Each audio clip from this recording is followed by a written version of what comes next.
नमस्कार. महाराष्ट्र रफ्तार न्यूजच्या या बातमीपत्रामध्ये स्वागत आहे. क्रांती केवळ तलवारी नव्हे तर विचारांनीही घडते. डॉक्टर मैनुद्दीन शेख. भोईसमुद्र येथील कैलासवासी पंढरीनाथ पिचारे जागृती विद्यालयात क्रांती दिन साजरा करण्यात आला. सर्वप्रथम शाळेचे मुख्याध्यापक डॉक्टर मैनुद्दीन शेख यांच्या हस्ते महात्मा गांधीजींच्या प्रतिमेचं पूजन करून संबंध क्रांतिकारकांना अभिवादन करण्यात आले. या कार्यक्रमाचे अध्यक्ष डॉक्टर मैनुद्दीन शेख होते, तर प्रमुख पाहुणे श्री गणपती मुंडे होते. प्रास्ताविक श्री सच्चिदानंद मुंडे यांनी केले, तर सूत्रसंचालन श्री दळवे संतोष यांनी केले.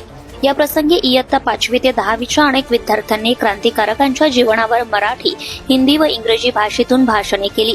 अध्यक्षीय समारोपात डॉक्टर मैनुद्दीन शेख म्हणाले की क्रांती ही केवळ तलवारीने नव्हे तर विचारांनीही घडते. क्रांती दिन आपल्याला त्याग, धैर्य आणि देशप्रेम यांचं स्मरण करून देतो.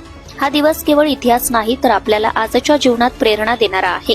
शिक्षण, शिस्त, प्रामाणिकपणा आणि जबाबदारीने आपण सर्वांनी देशासाठी काही ना काही योगदान दिले पाहिजे. स्वातंत्र्य हा आपला अधिकार आहे, परंतु त्याचं रक्षण करणं ही आपली जबाबदारी आहे. 9 ऑगस्ट 1942 रोजी गांधीजींनी संपूर्ण भारतीयांना स्वातंत्र्याच्या युद्धासाठी करा किंवा मरा हा नारा दिला, परंतु हे आंदोलन पूर्णपणे अहिंसक राहिले पाहिजे. गांधीजींना सामान्य जनतेवर मोठा विश्वास होता. त्यांनी म्हटले, भारताचे स्वातंत्र्य केवळ नेत्यांनी नव्हे तर सामान्य माणसांनी मिळवायचं आहे. यावेळी गांधीजींनी पूर्ण स्वातंत्र्याच्या मागणीवर भर दिला. डॉक्टर मैनुद्दीन शेख पुढे म्हणाले, जर देशासाठी काहीतरी करायचं असेल तर भीती, आळस आणि नकारात्मकता दूर करा. राष्ट्रासाठी, समाजासाठी आणि माणुसकीसाठी झटण्याचा विचार करा. 9 ऑगस्ट हा केवळ एका आंदोलनाचा दिवस नाही तर गांधीजींच्या विचारामधून उभ्या राहिलेल्या स्वातंत्र्याची सुरुवात आहे.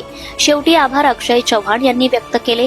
या प्रसंगी विद्यालयातील सहशिक्षक श्री बालाजी एलाले, श्री संतोष दळवे, श्री सच्चिदानंद मुंडे, श्री भागवत करपुडे, श्री शरद पवार, श्री गणपती मुंडे, श्रीमती सुमित्रा साबळे, श्री अक्षय चव्हाण, श्री ज्ञानोबा बोयने, श्री तानाजी सुरवशे व मोठ्या संख्येने विद्यार्थी उपस्थित होते.